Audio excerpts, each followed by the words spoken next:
Hey gang, I got a new segment. Am I wrong? Have I ever been wrong?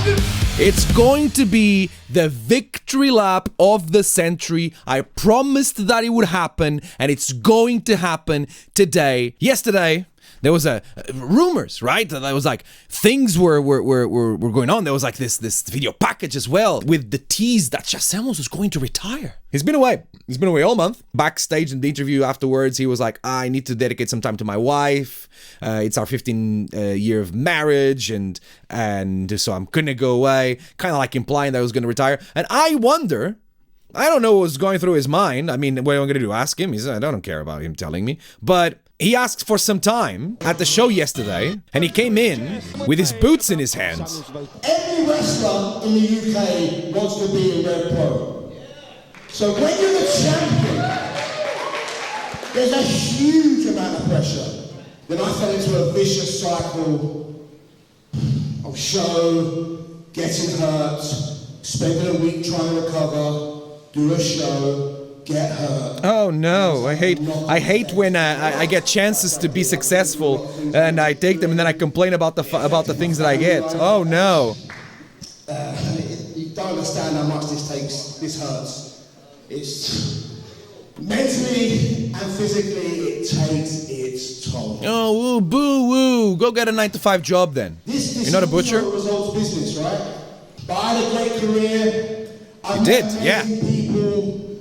I've had some unbelievable opportunities.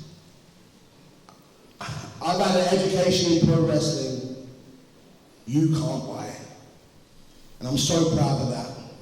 I'm real proud of that. Well, Nino Bryant's just emerged in front of us here, and he's coming down to the ring. Bryant's the one who beat Charles Samuels last month here in London. Brother keeps on going, says he's gonna like retire and everything, right? And then Nino comes in and he goes like, no, you've forgotten who you are. Sure, kind of tries to like take the moment away from Sha a little bit, right? After everything you've achieved, you've got the right to make whatever decision you want to make. And you lose to me and that's it? That's enough for you? Sure. Yeah, let him have his moment, Nino. When this was happening, I was like, what are you doing? Like let me have my moment. Brother wants to leave, let him go. Let me have my moment. Let me see this and enjoy it, right? Like I was enjoying the taste of this, right? This parade of like, oh, woe is me. Oh no, I gotta retire, whatever, you know? And I'm such a nice guy now. There's no shame in losing to me. I think you've forgotten who you are. You've forgotten who you are. Listen, I don't think that Nino Bryan and I have ever been in more agreement than we were when he said this. Sha Samuels forgot who he was, and I don't know what tricked into this moment right here, right? There's his boots down and everything, and then this happened. To Nino Bryan. Oh, come on!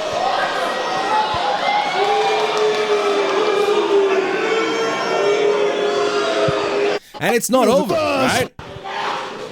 Look at this.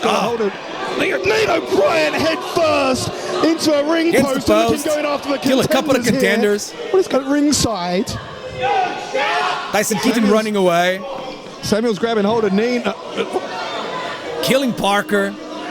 Parker, look at that. One of our contenders just thrown. Sha Samuels forgotten who he is. You know who didn't forget who Sha Samuels is? David Francisco. This is not a surprise, and it shouldn't be a surprise to anybody. All right, what's happening here right now should not be a surprise to anybody involved. I tried to tell everybody that this is the truth, and it's very funny that Sha Samuels between choosing between retiring and putting his boots down, or letting someone from the new generation that has proven is better than him tell him on his way out that this isn't who he is. This is what Sha Samuels prefers. Sha Samuels prefers to come in and behave in this way to someone who has proven he's better than him, then graciously retire, even though he keeps saying that that's the kind of person he is now. Oh, he's grown out of it. No graciousness whatsoever by Sha Samuels. None. Still not sure how that went from getting a beer together to fighting. There was no inevitable betrayal. Sha Samuels is not happy with the fact that the new generation outstages him. Like, Sha Samuels wanted to have this big moment to get everyone to stand up and clap and give him all respect and everything, because the moment he actually earned by winning the Undisputed British Heavyweight Championship again wasn't enough, right? He wanted to have this position as senator, and he hated the fact that Nino Bryan came in and told him what he thought about it. Nino thought he could do that because of the relationship that they have as trainee and trainer, right? Because Chas Amos is always willing to help, but this is what happens when Chas Amos feels like someone is stealing that spotlight from him. Chas Amos didn't want to retire for the sake of retiring. He's not doing it for himself. What he's doing it for, so that he can get the illusion of the person that he pretends to be. You know who's always been able to see through Chas Amos? Me. This is every single... I went back and I did a search on my profile, on my Twitter profile, of all the instances that I mentioned Sasha Amos. Easy to do. Shai is a pretty rare first name. Makes it easier, right? After the Revolution Rumble, okay? When I debuted, if you don't know, the bridge between me being a contender into becoming a full member of the roster was with the help of Chas Amos, who helped me defeat Joshua James when we were both contenders, and me taking this spot in the Revolution Rumble. This is the day when I arrived, and he's been teaching me a lot of things. You can go back, and this is all on YouTube. You can go watch this, right? I posted this, and he, on those videos, he basically says, hey, I know what I would do, but I guess you would do something different because you're different. I learned a lot from Chas Amos, including who Chas Amos is and what he does. The real things that he was actually trying to recommend me. Chas Amos is a hypocrite. It comes to my attention, he's annoyed at me for what happened in the Revolution Rumble. He would do it to me in a snap if it was the other way around. I gained his respect on Sunday, whether he wants to admit it or not. This is how we end up having a respect match. Right? He would do it to me in a snap if it was the other way around. Was I wrong? Chas Amos doesn't like when the shoe is on the other foot. I showed him respect by learning from him, but he doesn't like when his students surpass him. Maybe he's a sore loser. Maybe he's a hypocrite. Who knows? Am I wrong? The moment that I eliminated Chas Amos from the Rumble, he wanted for this to continue to be every man for himself. Great. I am very happy to do that. But he did turn his back on me, and it is a Revolution Rumble. I've learned a lot from Chas Amos, including doing to Chas Amos what I am certain he would have at least seriously considered doing to me if this had gone the other way around. If Chas Amos had just eliminated someone, I gave him a pat on the chest, and then I turned my back to him. Chas Amos turns his back on me, I'm gonna do what I have to do. Done, but David Francisco just low blowed Chas Samuels. You beautiful man, David. David Francisco may be one of it. Oh no! David Francisco just dumped Chas Samuels. That's three. Chalk it up. 3 eliminations. He would have done it to me if it was the other way around, because that's the kind of person he is. Am I wrong? He didn't like at all the fact that I kept exposing him for what he was. Have I ever been wrong? I've given Shah a mirror where he could find respect.